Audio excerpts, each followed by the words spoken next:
Welcome to another episode of Real Talk for Coaches, the podcast where we explore the trends, techniques, and transformative power of coaching.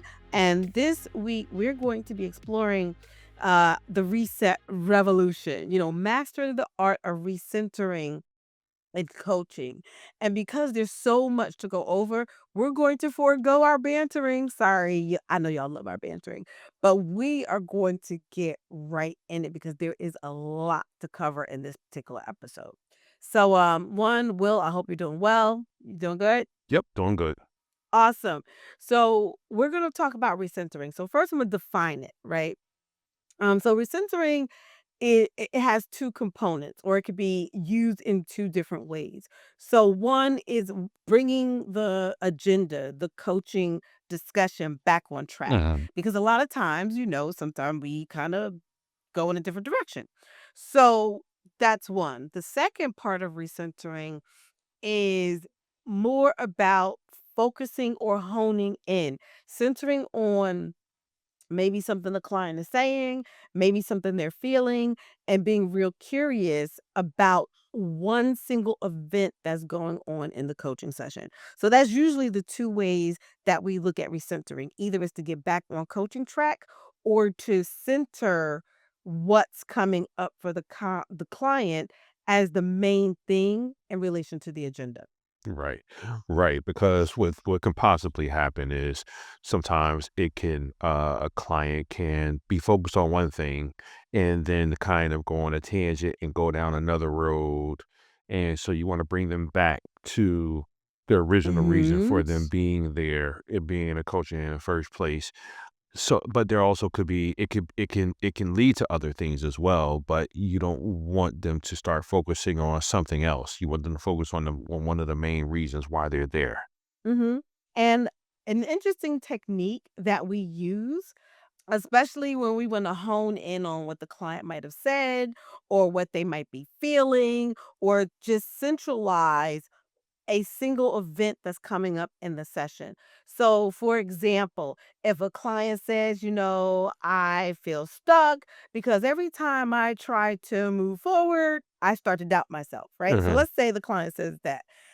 We can use the echo method, which is to repeat a main thing that was said. So you might say, doubting yourself. So you're asking it like a question and you're focusing in, you're recentering what the client is saying based upon the curiosity around doubting yourself.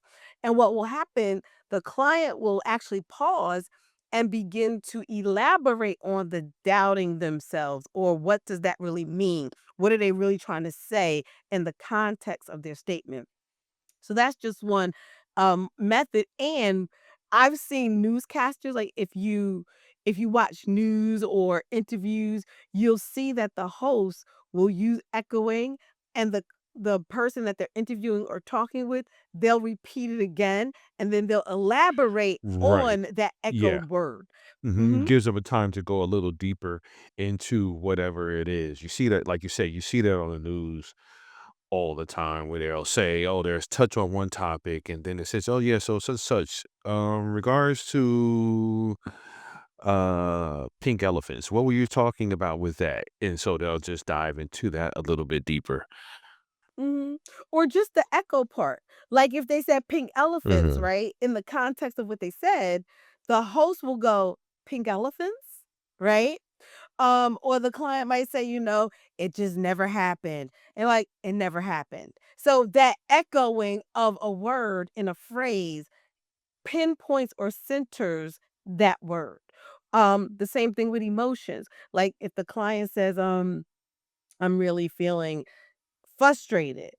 That's an interesting word, right? You're centralizing or recentering that word, that emotion. Okay. So let's talk about the difference between direction change and recentering. What do you see as the Mhm. difference between those two? Let's use the example of a client. They tell you that their agenda is, I want to lose weight. I'm looking to lose weight, get prepared for a vacation, right? And we're talking about it. That's the agenda. We're going through the process. And then it starts to come up, my spouse or my partner, they just seem like they're distant. They don't feel like they are attracted. And, and I feel like it might be dealing with my weight. So now the question is pivoting would be I heard you say earlier you want to lose weight, to prepare for Right. vacation. How do you want to move forward? Do you want to continue to talk about losing weight because of vacation? Or do you want to start to explore that it's because of how you think your significant other feels about you? So that's a Mhm. pivot. So you're giving the client the opportunity to pivot their agenda. 'Cause the client sees it as one problem with many different things, Mhm. but you're trying to get them to focus Mhm. on one rather than, "Oh, well, it's the weight is causing this, and this." Yeah. Everything. Mhm. Exactly. And so that's the pivoting when you're actually changing direction. You're changing the agenda's focus. That's your pivot. The same thing if let's say the client is feeling emotional, right? And you go, how would you like to explore what you're feeling? And they go, no, let's stick to what we were exploring originally. Then we're recentering what we were supposed to be talking about and staying with the same feelings, same topic. We're being present with what's going on. Well, not what's going on, but what we originally agreed to, not so much changing direction or even stopping to focus on what they're feeling in that moment. Okay. So let's change direction a little bit and talk about see how I did that? Let's just change it and talk about, I see how you did that. applying the, para, framework. So how do you apply the para framework into this? To recentering? Absolutely. So as you guys know, P is pause, A is assess, R is reflect, and A is act, right? So PARA.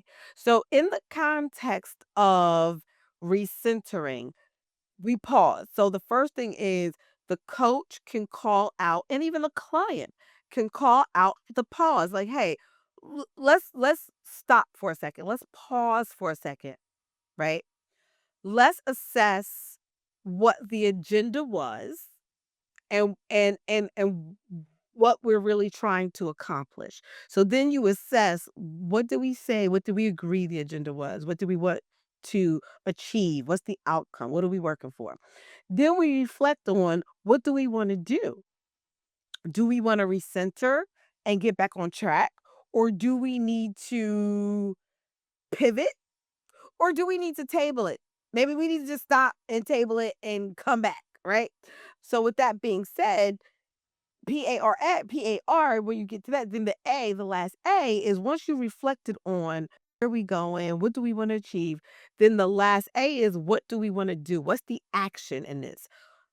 Recenter, pivot, table. And so that's how we can recenter because we can decide through the power method where we are to keep us present and in the moment.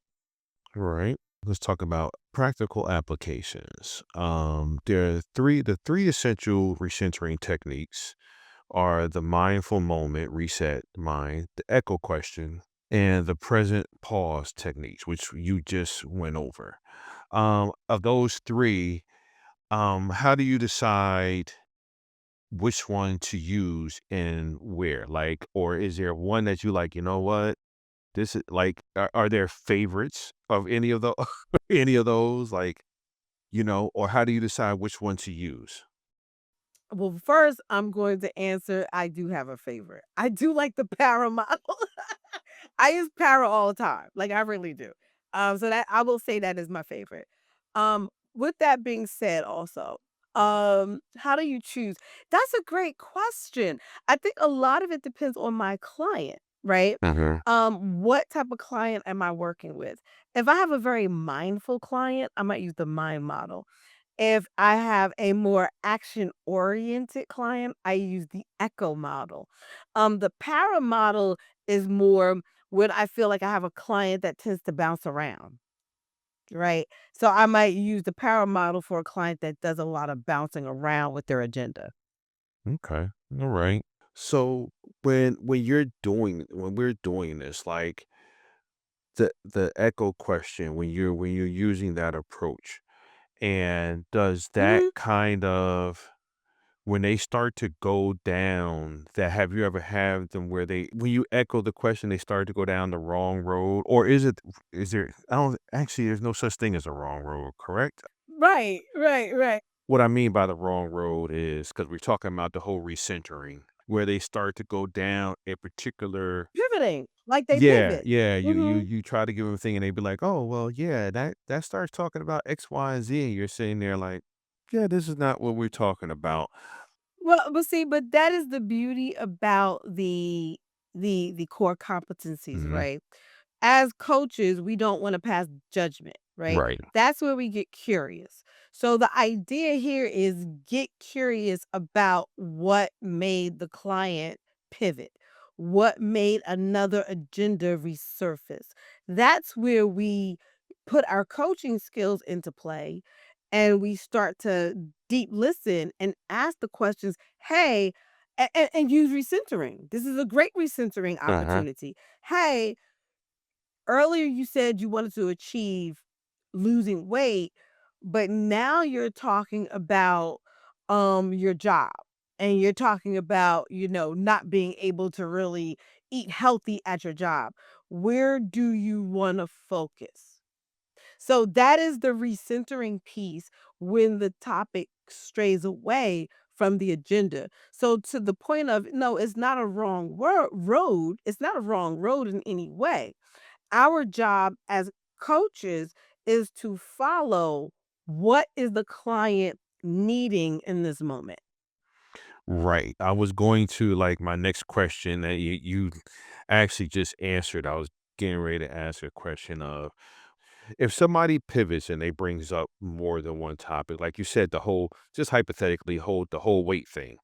Well, I want to do, and then one of the things they pivot to is like, oh, this is the actual trigger right here.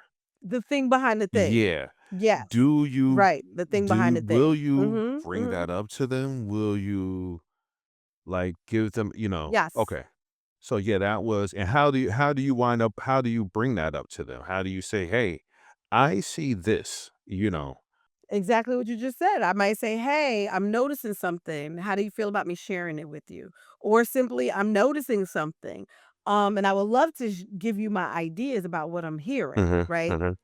And then I might say, how are you noticing this? And I just bring up what I hear and ask them what are they noticing, right? Because remember, coaching is a partnership.